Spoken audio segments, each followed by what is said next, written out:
Hi, everyone. Welcome to the season 1, episode 6 recap of The Crown. We're the good doctors of Abbey Research. I'm Dr. Donnelly. And I'm Dr. Hinson. And we are here to unpack all of the events of Gelignite.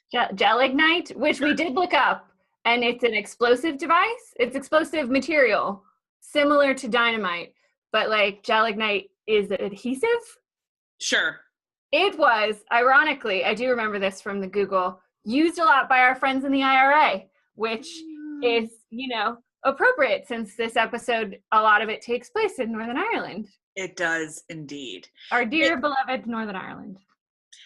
So for anyone who hasn't joined us previously and heard us rant about our love for the country/province of Northern Ireland, it is one of the 4 countries that make up the United Kingdom. It is the British government and British monarchs' least favorite country. By a country mile. By a mile. And this episode, I think, really missed a trick in having the conversation about what the Queen was to those people. That could have really been a fascinating conversation, and in my opinion, a much more relevant one to Elizabeth's reign than wandering around in her sister's love life. Yeah, but what did this episode cover? Lols. Peter and Margaret. So, for any Peter and Margaret fans, sorry, we admit that that Peter and Margaret are good television, especially when we get to seasons 3 and 4, and we've got Helena Bonham Carter, like playing Margaret. It's going to be Cracker Jack's television. We admit that. Yeah, but we don't care. Nope. I care about the Crown. Dr. Hinson cares about the Crown. We care about Elizabeth. We're here for her. And we just get increasingly frustrated that Margaret seems to forget that she's dealing, like she seems to forget who her sister is, except when she wants something, and then is pissed at who her sister is. And I have such limited time for that. Yeah, I would really be interested to know, like, how much of this is, because obviously this show is a dramatization. They don't actually know what happened. This is, I saw an interview the other day with Claire Foy and Matt Smith at Claire Foy, and they were just like, so this is the head writer's imaginings of what happened in these scenarios. We don't actually know. We do know that that Elizabeth and Margaret don't have a great relationship. So I don't think it's so far-fetched to imagine some of these scenarios, but I'd be fascinated to know if she was actually this much of a cow, like of an deeply unpleasant and uncaring person. I looked up the video, like some of the press footage on Pathé of them landing in Aldergrove, and he did preen in front of the camera. Oh, really? Oh, okay. Yeah. So so the events of this episode, Peter and Margaret have been separated. Well, first they tell Elizabeth they have this really awkward dinner. Oh, yeah, the awkward dinner where they're like, we want to get married. And Elizabeth's like, that sounds great. And then I have to take advice. And it's like they seem to like completely ignore that. And I will say, in quasi-Philip defense, he saw this train wreck coming. Oh, a million miles away. Yeah, he's a very adept person, our Philip. He was on it. Yeah, so they have this, they announce their engagement, everybody's delighted, and the Queen's like, yeah, sure, that shouldn't be a problem, just let me double check. And when she double checks, she finds out that there is a very old law called the Royal Marriages Act by 1847 George III. It sounds dumb, and like it didn't need to. It sounds dumb, and it's it's for whatever. It should just be for queens. I don't understand why Margaret. Why was Margaret held to this? Yeah, because she's not producing an heir. Was afraid of sexy women. I don't care. Yeah. I don't know. So anyway, she has to give Margaret the bad news that her and Peter can't get married until Margaret is 25. And during that time period, Peter has to be separated from her. They were supposed to go on a tour to Rhodesia. Zimbabwe, which is now Zimbabwe, together, but now not happening. Margaret's going by herself. And the Queen feels a little bit bad about it, so she decides to take Peter with her to Northern Ireland. I'd like to pause here and say that I'm a married lady. And the idea of being separated from my husband for 2 years during our engagement would have been stressful. Yeah. I probably would have been crabby about it. Mm-hmm. However, there are millions of couples around the world currently either by immigration disasters or by job requirements who are separated for much longer than that. Yeah. Margaret threw a strop. Big one. And just like pouted around, like, girl. Just stop. Like, Also, I'm sorry, your life is hard. Your wallet though? is too small for your 50s, and your diamond shoes are too tight for your feet. Like, you're fine. Yeah. Is your life really that hard? Like, I'm sure the separation is not going to be great. But where's the stiffer upper lip we keep hearing about all the time? Like, and this family's obsession with like true love conquering all, like her uncle had it, she has it. Like, what is wrong with you people? You do not live in a Mills and Boone novel. Like, stop it. This is not a romance novel. We're not covering Hallmark right now. That comes at the end of the year. The end of the year. Right now we're talking about The Crown. And there are limitations. For better or worse, you were born into this family. Like, suck it up. So you can just like pretty much bookend that clip. We'll just lift it and probably put it on for the next, I don't know, however many episodes this series is, because I think she's going to piss us off. When does Margaret die? So like the 70s maybe? Oh no, I thought wasn't she around for Charles and Diana? Question mark? The 80s? I've never cared about Margaret, so like. Eventually she'll probably not be in the show if the show goes to its inevitable conclusion, which would be the contemporary period, one would hope. We're hoping it ends with Harry and Meghan. I wanted to end with Harry and Meghan's wedding. Wouldn't that be amazing? Harry and Meghan, patrons of Hamilton. Yes.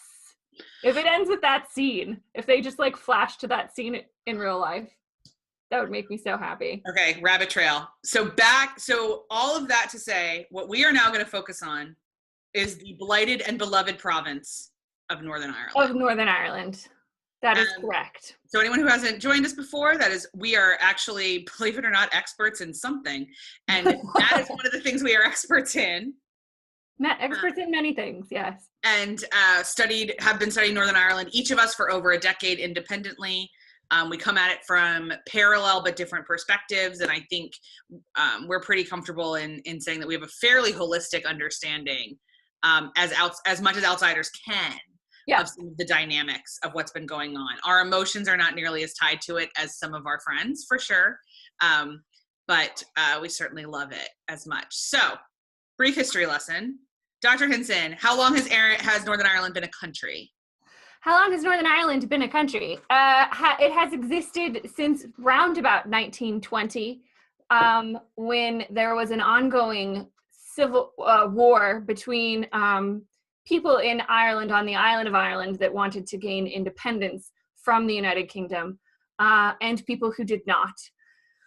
And that stemmed from a whole long history of things, depending on whom you ask, that goes back to the 17th century or the 16th century or the 11th century, whatever. A long time.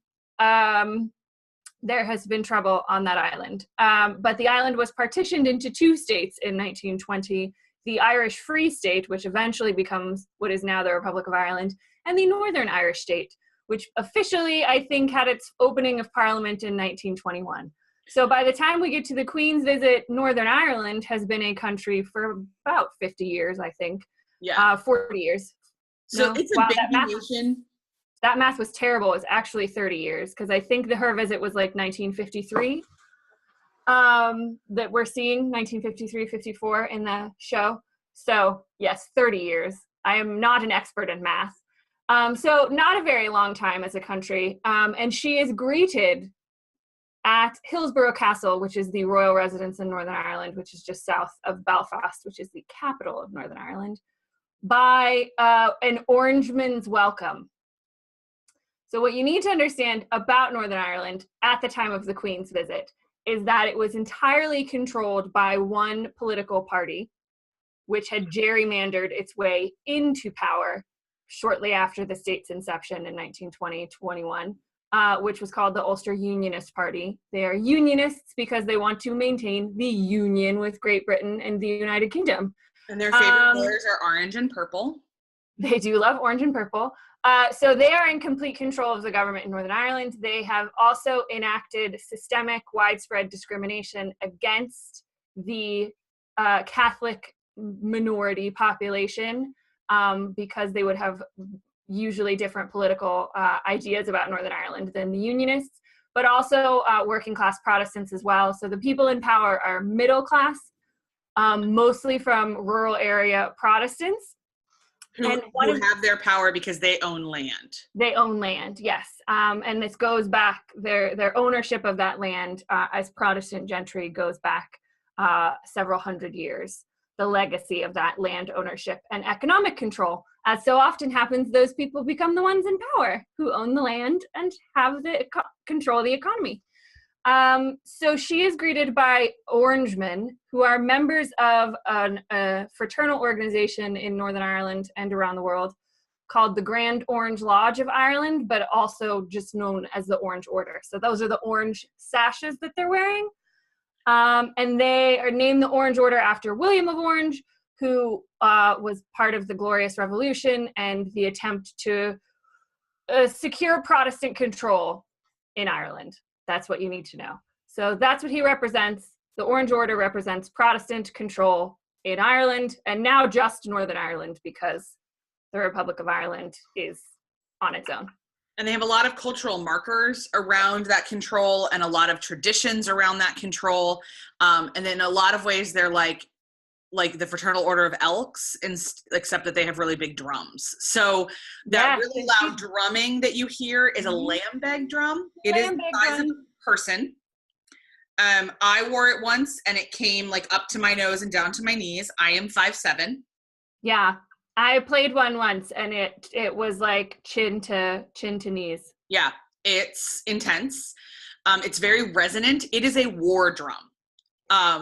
And it is now used in cultural parade events, and that's exactly what was happening with Elizabeth. It is a very threatening sound to people with whom they do not identify with that sound. So this is the same as a like cannon blast battle cry, essentially. Yes. And and you can tell by Elizabeth's face, and I don't think this is Claire Foy just not knowing what the Orange Order is. I think Elizabeth had no idea what the Orange Order is. Like, she doesn't care that she's getting an Orangeman's welcome. But a huge part of an Orangeman's identity is that their belief that their queen loves them. Yes. And so it is incredibly important. I think every time she's come to Northern Ireland, I haven't checked this, but like the Orange Order has to be involved somehow. Like, yeah, well, and certainly, obviously, as any state visit to any area in the Commonwealth or part of the United Kingdom would include, there would be dignitaries and politicians. Yeah. In Northern Ireland, this just so happened to represent just a very small portion of the population. And so that's what's really fascinating about the glimpse that we get that ordinary people just watching the show might not know, but you're welcome. The good doctors are here to break this down for you. So it's a really fascinating insight into internal politics in Northern Ireland and who would have been present at any of her trips, which she did make lots of trips to Northern Ireland. They were all one day. They were all only one day. And we'll explain a little bit about that why. So in 1954, whenever she's visiting, 53, 54, there's a lot of tensions building between the Protestant and Catholic populations, mostly at this stage because the Catholic population is being discriminated against. They can't vote, they can't own homes, they are less likely to get high quality or lasting work. So all forms of discrimination builds into a civil rights movement in the 1960s in Northern Ireland that is mirrored after the civil rights movement in Northern Ireland, much to the disagreement of a lot of historical records. The civil rights movement was not about unifying Ireland. It was about getting British rights for British citizens. But because of all those aforementioned complications between the history of Protestants and Catholics on that island, it descended into widespread sectarian violence in the late 1960s, otherwise known as, you probably have heard it referred to as, the Troubles. I'm fairly comfortable calling it a multifaceted civil war. Mm-hmm. Ethno-national ethnic conflict, lots of fancy words used for it. Like a multifaceted genocide in a lot of ways. And the reason that you don't hear it as such, and you don't hear it that way, is entirely political, not factual. So things were bad. They were bad for a real long time. And while there are peace agreements in place, and generally like 80% of the population of Northern Ireland has no desire to go back to those days and is actively working to create a new nation state, to figure out how to live together with different goals and different ideologies. There are still idiots that want to go back to those days, and so all that stuff. Now, we say all of that. You should visit Northern Ireland immediately because it is incredible. It's a wonderful place. Wonderful place. Super, super friendly. Super, super lovely. And we are totally biased. But we're also really well traveled, and we'll tell you it's pretty awesome. So one of the significant pieces that I want to communicate religiously is that one of the stickiest part for Elizabeth in being the head of the Church of England is that she has an entire segment of her subjects who do not acknowledge the Church of England. So most Catholics in Scotland, Wales, or people of other faiths, they'll at least tend to at least acknowledge the Church of England is a thing and has a right to be in power. Irish Republicans do not acknowledge that. They do not acknowledge that there should be any Church of England on the island of Ireland. In fact, there isn't. There's the Church of Ireland, which she is not the head of. Yeah. It's a totally separate, it's part of the Episcopalian diocese, clearly, because it has to be. But she's not the head of the Church of Ireland. So in a very real way, when she shows up, and the people that are greeting her, by the way, are not Church of Ireland members. They're all probably Presbyterian. So they're more connected to Scotland, which is another church that does not acknowledge her, her religious reign. So the only reason that these people are there is because of the political protection that, as we see throughout the 20th century, she can give less and less and less to them of. Yeah. So there is this very bizarre relationship. And I will say that nothing in Elizabeth's public statements or behaviors have ever indicated to me that she gets that, or that anyone has even explained to her what it means for her to be the Church of England and yet not the head of the Church of Ireland or the head of the Church of Scotland, and the fact that those are actually three kind of separate denominations. Yeah. And we haven't even touched Wales because that's a whole separate ballgame. But she wasn't told. No. And I have a feeling, I know, because I know people who have told Charles. Charles knows. And I know that William knows, and they get that. But for decades, Elizabeth behaved as though she was the head of everyone's religious belief. Yeah. And we've seen some movement with her from her on this, particularly in Britain has a very fractious relationship with Ireland, the Republic of Ireland, as you can imagine as well. But she does visit Northern Ireland throughout the Troubles, slightly before 1966. And so the Troubles started about 1969. She visits once during the really, really awful years, which were in the 1970s and 1977. And she had to have an escort of 32,000 British troops because her life was under threat from the Irish Republican Army. So not only is she not the head, not is she the symbolic representation of the church for a portion of the people in Northern Ireland, but her positioning as the monarch representing United Kingdom of Great Britain and Northern Ireland is deeply politically problematic for a lot of people in Northern Ireland. And would emotionally and personally problematic. And would not only not want to recognize her, but would not want her there at all. And in some instances, some people believed, she, as a symbol of the British state, was a legitimate target during this time of conflict. So I want to break in really quickly just for people who don't know, the Irish Republican Army is not an official army of the Republic of Ireland. Oh yeah, sorry, we didn't explain that. That's okay. It is a paramilitary group. So the best thing that you can think of in the United States is a really, really well-armed gang. So we don't really have paramilitaries. Like a non-state sponsored militia. Yeah. That doesn't seem to believe in homesteading. The IRA they don't have a bunch of cans anywhere. They do stockpile a lot. They used to, and I would not doubt that they kind of still do, stockpile a lot of weapons, mostly from Libya. It was a big deal. Yeah, that was a whole thing. Yeah, so and they are classified, the Irish Republican Army, classified by the British government as a terrorist organization as well. Mm-hmm. So that's another framework, terminological framework that people use to talk about them as. So her life was constantly under threat. So she doesn't come so much during the Troubles. She starts again to come in the 1990s, but then not really until after the ceasefires and the peace agreement in 1998. But she made a very conciliatory move in 2011, which is a fascinating kind of bookend to this visit that we see right after her coronation, where she traveled to the Republic of Ireland, to Dublin, and was the first member of her family to visit Dublin since 1911. It was her grandfather was the last British, and that's because the state changed to the Republic of Ireland and they were no longer under the control of the British government, so she wasn't a figurehead anymore during her reign.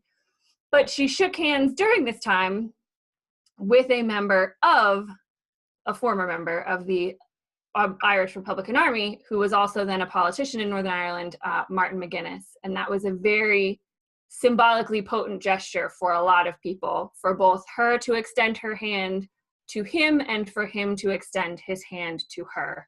She also, for Royal Fashion Watchers, head to toe green. It's amazing. Her outfits are adorable. So good. Toolbox hat, everything, head to toe green. She looked like Kermit, but like a lime version of Kermit, and it totally. Yeah, I know. I was kind of hoping that Meghan would have worn a little bit more green when her and Harry visited after the wedding, but she didn't. It was kind of like foresty. She's also super into neutrals. Yeah. Our Meg. Yeah. So she has come a long way, I think, the Queen, in understanding maybe her relationship with Ireland. Northern Ireland, debatable. It's a problem though. Like, yeah. I mean, and I am married to a citizen of Northern Ireland. I'm gesturing as though he is right here. I'm married to a citizen of Northern Ireland. And he would be the very first person to tell you that he has a lot of respect for Elizabeth as a human and thinks as a human, she's real cool. He would have a real hard time like bending a knee or anything else. He can't sing God Save the Queen. He can't do any of that, even though that's his technical national anthem. He doesn't identify with it at all. Yeah. He does not wish her ill will, but he knows a lot of people who do. And it's very kind of live and let live among his friend circle. But even now, in the year of our Lord 2018, when the rest of the world just kind of sees her as this adorable old grandma, a lot of people in Ireland and Northern Ireland, they have long memories. Yeah. And she's part of a family that was really, really shitty to a lot of people. So I think for us, that conversation that we just had is way more fascinating than the conversation that they had in the episode. We should point out the crux of the episode is this bookended phone calls between Margaret and Elizabeth. The first phone call is Margaret inviting them to dinner, and she's so excited about her and Peter, blah, blah, blah. And the second phone call takes place when Elizabeth is speaking to Margaret from Rhodesia / Zimbabwe. And Margaret is real pissed off, and she says, I'm gonna get back at you for you reap what you sow, sister. To which I rolled my eyes so hard I passed out. Like, come on, she's not doing this maliciously. Like, you just stood in a country where you are enslaving people, and you are. Yeah. Like, let's not even deal with like the levels of colonialism that took place in this episode and how abhorrent Margaret behaves anytime she's dealing with people of color at all. Native populations. But that is, and we're starting to get this reoccurring theme of everyone just hating on Elizabeth. And we really see her loneliness come through at the end of this episode, her isolation. But she's never allowed to feel that way for very long because she's always on the job. Yep. So we just get glimpses of behind the mask, and then the mask goes back up. And she has to carry on to the next show. So that's kind of, the character machinations that happened. I'm sure we'll have more whinging about Margaret for you guys in the coming episodes. She is gem. Both sorry and not sorry. We hope you enjoyed our foray into Northern Ireland. If you have any questions, if anything didn't make sense, please ask us, because clearly we love talking about it. And my background in more of the politics area, and Kristen's background certainly in the religion area. So we cover all bases. For sure. So in the meantime, I'm Dr. Donnelly. I'm Dr. Hinson. We're the Good Doctors of Abbey Research, and this has been your recap of episode 6, season 1 of The Crown. And we'll be back next week with episode 7.